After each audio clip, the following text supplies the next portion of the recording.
ഞാൻ ആദ്യമായിട്ടാണ് തിരുവനന്തപുരത്ത്, കാരണം എറണാകുളത്തുള്ള മാധ്യമങ്ങളെ എല്ലാവരെയും എനിക്ക് നേരിട്ട് പരിചയമുണ്ട്. ആദ്യമായിട്ടാണ് തിരുവനന്തപുരത്തേക്ക് വരുന്നത്. അതും ഇങ്ങനെയുള്ളൊരു എൻ്റെ ജീവിതത്തിൽ അല്ലെങ്കിൽ 2020 പാർട്ടിയെ സംബന്ധിച്ച് ഏറ്റവും നിർണായകരമായ ഒരു തീരുമാനമായിരുന്നു അത്. ഞങ്ങൾ ഒരുപാട് ആലോചിച്ച് എടുത്തൊരു തീരുമാനമാണ്. കാരണം ഞാനൊരു രാഷ്ട്രീയക്കാരനല്ല, ഞാനൊരു വ്യവസായിയാണ്. രാഷ്ട്രീയത്തിലേക്ക് വരാനായിട്ടുണ്ടായ സാഹചര്യം തന്നെ ഈ ഇവിടുത്തെ LDFും UDFും മാറി മാറി ഭരിച്ച് ഈ കേരളത്തെ കട്ടുമുടിച്ച് ഇവിടെ ഈ നാട് നശിപ്പിക്കുന്ന കണ്ട് മനം മടുത്തിട്ടാണ് ഇതിനൊരു മാറ്റം വരുത്തണം. അതിനു വേണ്ടിയിട്ടാണ് ഞാൻ രാഷ്ട്രീയത്തിലേക്ക് വന്നത്.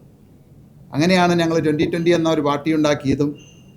കഴിഞ്ഞ 14 വർഷക്കാലമായിട്ട് ഞങ്ങളുടെ പാർട്ടി ഒഫീഷ്യലായിട്ട് രജിസ്റ്റർ ചെയ്തത് 10 വർഷമേ ആയിട്ടുള്ളൂ. പക്ഷേ 14 വർഷമായിട്ട് ഞങ്ങൾ കേരളത്തിൻ്റെ വികസനത്തിന് വേണ്ടിയിട്ട്, ജനങ്ങളുടെ ക്ഷേമത്തിന് വേണ്ടിയിട്ട് ഒട്ടനവധി മാതൃകാപരമായ കാര്യങ്ങൾ ഞങ്ങൾ നടപ്പിലാക്കി. അതിൻ്റെ ഏറ്റവും വലിയ ഒരു ഉദാഹരണമാണ് ഭക്ഷ്യസുരക്ഷ. അതായത് ഇന്ന് നമുക്കറിയാം, ഈ കഴിഞ്ഞ 10 വർഷക്കാലം കൊണ്ട് പിണറായി സർക്കാർ ഭരിച്ച് വിലക്കയറ്റം പിടിച്ചു നിർത്തുമെന്ന് പറഞ്ഞാണ് അധികാരത്തിൽ വന്നത്. പക്ഷെ വിലക്കയറ്റം പിടിച്ചു നിർത്തിയില്ല എന്ന് മാത്രമല്ല, വിലകൾ 3-4 ഇരട്ടിയായിട്ട് മാറി എന്നുള്ളതാണ്. ഇവിടുത്തെ ഒരു സാധാരണക്കാരന്, പാവപ്പെട്ടവന് ജീവിക്കാൻ പറ്റാത്ത, ഒരു നേരം പോലും വയറ് നിറച്ച് ഭക്ഷണം കഴിക്കാൻ പറ്റാത്ത സാഹചര്യത്തിലേക്ക് കാര്യങ്ങൾ നീങ്ങിയിരിക്കുകയാണ്. അപ്പോൾ ഈ കേരളത്തെ മാറ്റിയെടുക്കാനായിട്ടുള്ള ശ്രമത്തിൽ ഞങ്ങൾ ഒറ്റയ്ക്ക് നിന്ന് കഴിഞ്ഞാൽ തീർച്ചയായിട്ടും അത് എത്രത്തോളം പ്രായോഗികമായിട്ട് നടപ്പിലാകും എന്നുള്ള ഒരു ആശങ്ക ഉണ്ടായിരുന്നു. അതിനേക്കാളുപരി ഞങ്ങളുടെ വളർച്ച കണ്ടുകൊണ്ട് ഈ കഴിഞ്ഞ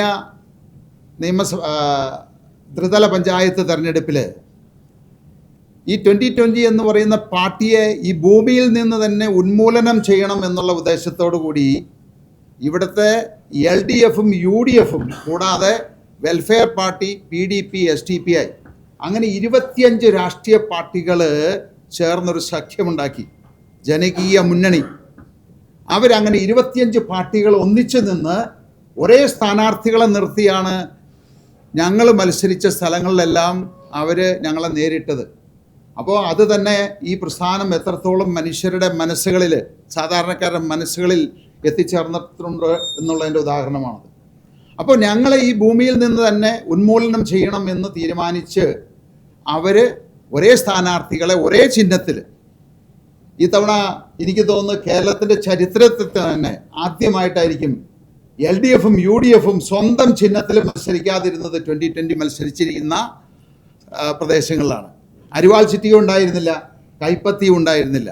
അപ്പോൾ എത്രത്തോളം ലജ്ജാകരമായിട്ട്, എത്രത്തോളം അവർ തകർന്നിരിക്കുന്നു എന്നുള്ളതാണ് കാണുന്നത്.